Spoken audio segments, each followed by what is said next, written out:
Alright, this is the first of two videos on how to tackle problems involving kinematic equations. These are the kinematic equations that come out of chapters 2 and 3 that I teach in my physics course. And they are equations which describe the displacement, the velocity, the time, and acceleration of accelerated objects. And so we have a problem here.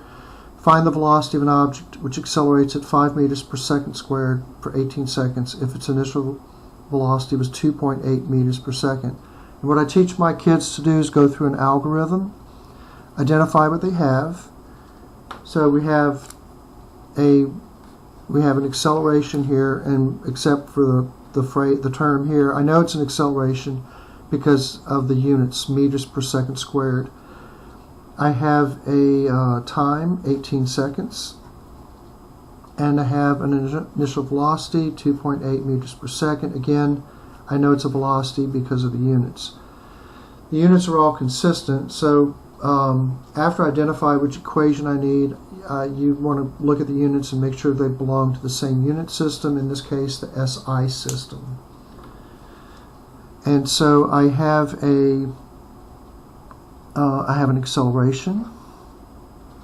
And acceleration appears in 3 of the equations, and I guess I should be using something to highlight these or to mark them with. So acceleration appears in three of the equations, and time appears in this one,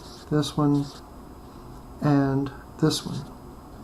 And so right now the third one is not looking good because it doesn't contain time.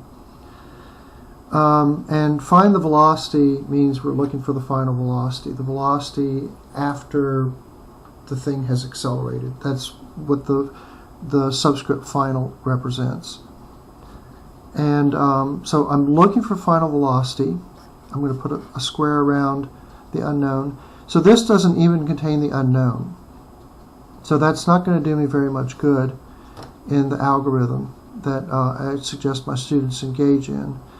This contains the unknown, and this also contains the unknown. The problem with this equation is that, well, we have initial velocity, and we didn't bother to circle that. So let me go ahead and circle that at this time, okay? But the problem with this equation right here is that we don't have distance either. So it has 2 unknowns, and that's a bad position to be in mathematically. You can't have one equation with 2 unknowns and solve. And the same here. We're looking for final velocity. We don't have the distance. We have 2 unknowns here. Not good. Which leaves the first equation. Alright, and as you become better and better at this, you possibly don't have to go through the full-blown algorithm, but I do teach this to my kids initially to start off with, and practice makes perfect. So my units are consistent because meter per second squared, meter per second, and seconds all belong together. So final velocity is equal to 2.8 meters per second plus